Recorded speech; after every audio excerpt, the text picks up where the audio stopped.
Welcome back. Mozambican President Filipe Nyusi has sacked 4 ministers, including those with the foreign affairs and energy portfolios. This was made public late Tuesday in a statement from his office.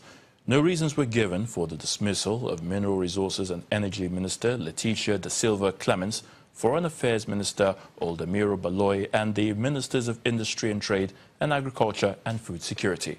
The statement also didn't say who would replace the outgoing ministers. A U.S. report has recommended that full investigation be carried out into France's role in the Rwandan genocide. The Moose report, commissioned by the Rwandan government, concluded senior French officials were aware of and aided the actions and goals of both the Habyarimana government and the genocidaries or the genocidaires or who seized power after the genocide. It also accused France of interfering with efforts to achieve truth and justice for the victims. An estimated 800,000 Rwandans, mostly Tutsis, were killed between April and June 1994 in the space of 100 days. The relations between France and Rwanda have been strained since the mass killings. At the center of the dispute is the role of France as a close ally of the Hutu nationalist government of Juvenal Habyarimana prior to the mass killings.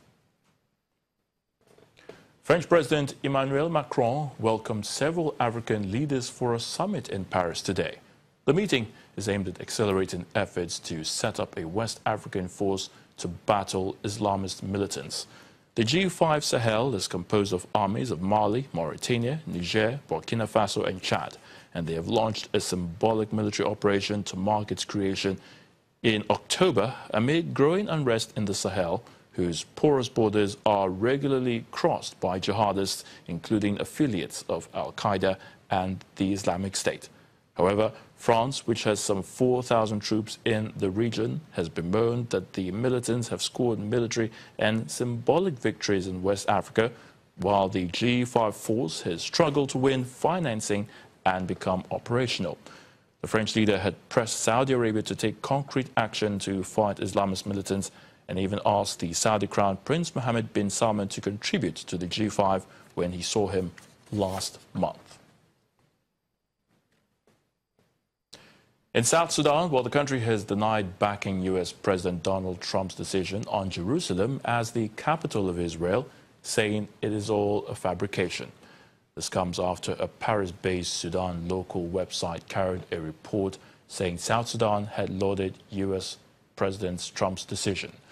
A statement issued by the South Sudan Presidential Press Unit, published on its Facebook page in Arabic, quotes, "We want to make clear to all the people of Southern Sudan that the government of South Sudan will not make any specific statement or take any position on the decision of President Trump to recognize Jerusalem as the capital of the State of Israel.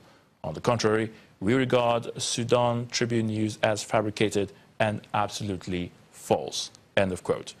On August the 29th, 2011, a local Jerusalem media allegedly reported that President Salva Kiir told a visiting Israeli delegation that South Sudan's future embassy in the Jewish state will be built in the disputed city of Jerusalem rather than in the political capital of Tel Aviv.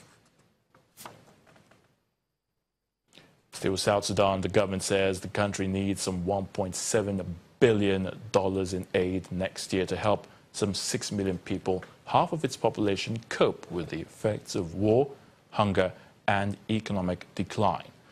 The UN humanitarian coordinator for South Sudan told a news conference that the $1.72 billion aid will go a long way to providing life-saving assistance and protection for 6 million people in need. South Sudan slid into civil war in late 2013, 2 years after gaining independence from Sudan, and a third of its 12 million population has since fled their homes. The conflict was sparked by a feud between President Salva Kiir and his former deputy Riek Machar, who is being held in South Africa, and eventually led to a fight along ethnic lines. Since the conflict began, about 4 million people have been forced to flee their homes, with nearly 1.9 million people who have internally displaced or who have been internally displaced, and about 2.1 million who have fled to neighboring countries. A restaurant in the Moroccan capital of Rabat employs and trains young people with learning difficulties, giving them the confidence and opportunity to engage in society. Let's take this report. A restaurant run by a team of young people living with disability is challenging perceptions in the Moroccan capital of Rabat. The Hadith Solidarity Restaurant provides rigorous vocational training in all roles at the restaurant, from the kitchen to serving customers. The initiative, set up by the Hadaf Association of Parents and Friends of the Mentally Handicapped, aims to include and integrate young people with learning disabilities, increasing their confidence and encouraging them to engage with society. I learned how to take orders from clients, how to sit them down and how to behave with them. In the past, I could not do all this because I was shy, but today I can. When this restaurant opened, I learned how to talk to the clients. It's a big step for me, and I hope to do better in the future. The center's canteen initially provided about 100 meals a day for young people. Management then decided to open it up to the outside world as a restaurant, allowing staff to engage with people.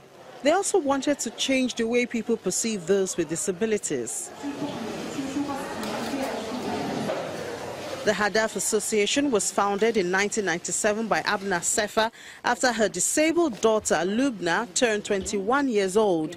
Lubna then had to leave the center where she was cared for with no support. Sefa wanted to provide psychological and educational support for young disabled people, often excluded from society. The Hadaf Association now cares for 85 people with learning disabilities aged 17 and over, supported by government grants and other donations. The restaurant, which opens 3 days a week, has been able to integrate 15 young people into ordinary workplaces. Remarkable stuff. And with that, we draw the curtain on the program Network Africa. Many thanks for watching. I'm Ayotunde Balogun.